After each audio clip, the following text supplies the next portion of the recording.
It looks like the Bitcoin bull market is just about to start. How feasible is a 200K Bitcoin price, and what's really driving this activity right now? Welcome back, everyone. Lots of Bitcoiners. Actually, every Bitcoiner is probably really happy right now. It's kind of actually, you know what? Maybe it's a mixed bag, right? It's the, oh, I'm so happy that, NGU, but also at the same time, I wish I had more Bitcoin. So it's this kind of dual, I wish I could be stacking more, but I'm super happy to see what I have stacked is doing what it's doing. And anyways, it's okay. This is the dualistic nature of humanity. You just kind of live with it. So pretty crazy. I mean, personally, having been in this space as long as I have, seeing the candle activity that we saw on Monday, I mean, that is a wake-up call. So, what is the reason for this? Well, there's some speculation. There's some speculation, as you guys can see from my screen share. Francis Pulio, who is the founder of Bull Bitcoin. If you're in Canada, I definitely suggest use Bull Bitcoin. I'm not sponsored by Bull Bitcoin. I just actually have used them, and I know that his product is awesome. So that's the only reason. But either way, interesting speculation on his part. Here we go. Hi at Jeff Bezos. For the people who don't know, Jeff Bezos was the creator of Amazon, right? The founder of Amazon. Anyways, welcome to Bitcoin. Why is he saying that? Is he trying to put it out there that maybe that maybe Jeff is buying Bitcoin? So fellow Bitcoiner, Pastor Coin responds back and goes, is Bezos orange pilled? What did I miss? So Francis comes back and goes, I don't know, but he sold billions worth of Amazon stock the last few weeks, and the market cap pumped by $4 billion in a matter of minutes. It's a guess.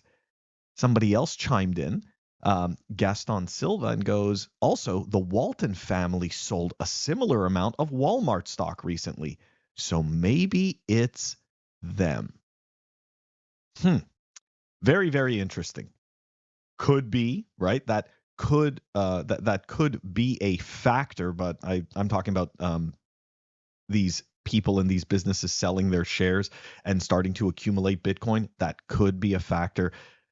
I think it's just hopium, though. I do think it's just hopium. I like it. Don't get me wrong. I fucking love it, but I think it's just hopium. Anyways, all right. Let's see what Cointelegraph had to say.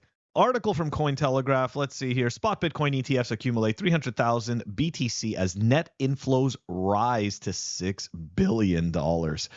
So the 9 spot Bitcoin ETFs that started trading publicly on January 11th have amassed 300K Bitcoin, or $17 billion worth, in less than 2 months. I want you guys to think about this. Less than 2 months. This is insane.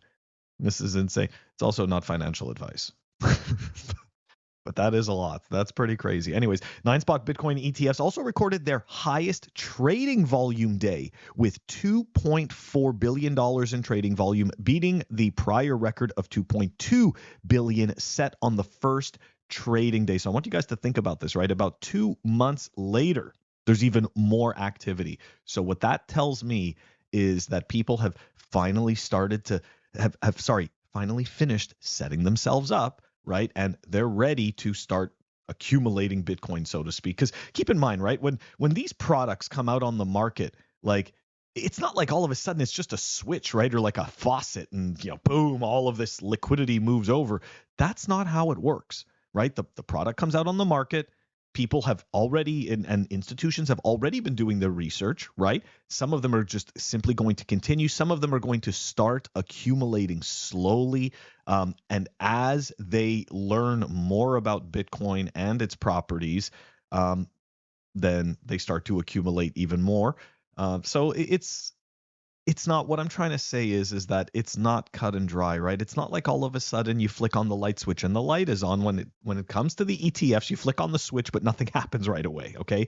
It's a big ship. It takes a long time to turn it. So, and we're starting to see that it's turning. BlackRock's IBIT topped the volume charts with 1.29 billion, followed by Fidelity's FBTC in second at 576 million, while inflows into spot Bitcoin ETFs continued to touch new highs. Here we go, guys. This is also, I think, part of the real signal. Grayscale's GBTC recorded its lowest outflow, right, with just 22 million, marking its third consecutive trading day of slowing net outflows. So look at that, right? The desire for Bitcoin ETF product is going up. The amount of GBTC outflows is going down. One could argue that they're beginning to see the signs of some supply pressure, right? There's not enough supply and there's a growing demand. So it seems. Anyways, I think this is probably the most reasonable take from Hodlonaut, Space Cat. That's right, friend to the show. Let's take a look here at what he had to say. A cool 500 million net inflows to the ETFs yesterday. I want you guys to think about that, right? 500 million in just one day. That's more than 10 days worth of fresh Bitcoin supply eaten. No wonder we're moving up. And that's kind of it, right?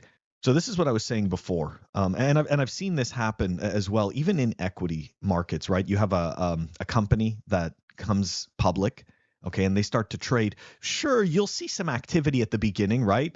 You'll see, some, I guess, like a bump in activity. Of course, there was no activity before, right? The product did not exist. Now all of a sudden the product does exist, and there's going to be some activity around it. There's going to be initial excitement, okay? Then what happens is that excitement wears off, and then people, in some cases, start to get a little bit doubtful. Now, in the case of Bitcoin trades 24/7. That is, to me, part of the magic of Bitcoin. Watching equity markets was always very painful because essentially the stock market opens at 9:30 a.m. Eastern time and then closes at 4 p.m. So the whole rest of the day, there's kind of nothing going on. Yeah, of course, people talk to you about after hours trading and stuff like that, but the volume is practically negligent.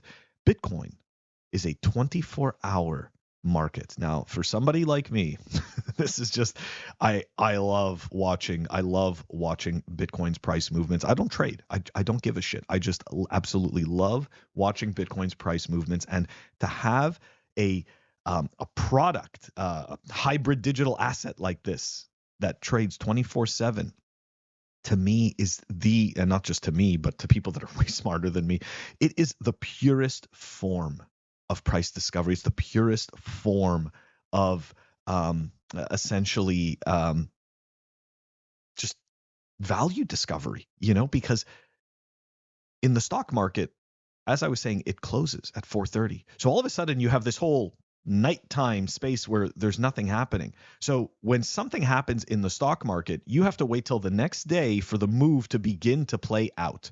Okay. And then when the stock market closes that evening, the move stops. And then the next day when it opens again, it starts again. With Bitcoin, you can't stop the follow through of any move. You can't stop the follow through when it sinks. You can't stop the follow through when it pumps, because the market just never stops for Bitcoin. Anyway, so for me, yeah, it is the purest price discovery tool that we have ever seen. And it's marvelous to watch. It's marvelous to watch. Anyways, so yeah, going back to the original thing. I mean, look, we're seeing pie in the sky expectations. A couple of months ago, we saw, not even a couple of months ago, like a month ago, Samson Mao's trying to explain, how Bitcoin, how easily it can get to $1 million. Now we're seeing price targets of 200K by the halving, or right after the halving, or in some cases even before the halving. Guys, during a bull market, it gets super noisy. Okay, we love the hopium. I love the hopium.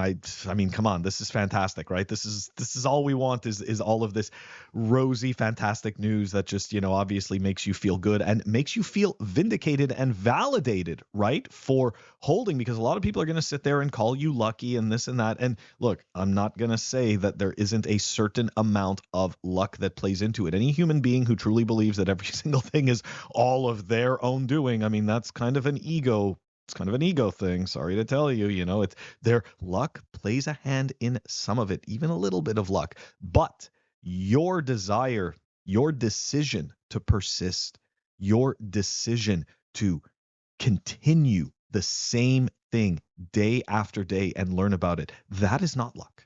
Okay? That is persistence. That is perseverance. And that is the type of behavior that helps us achieve the goals that we want to achieve. Anyways, this kind of turned out to be like a self-motivational thing, but also a bullish clip. Guys, let me know what you think. Put it in the comments. That does it for us for today. I'm going to catch you tomorrow.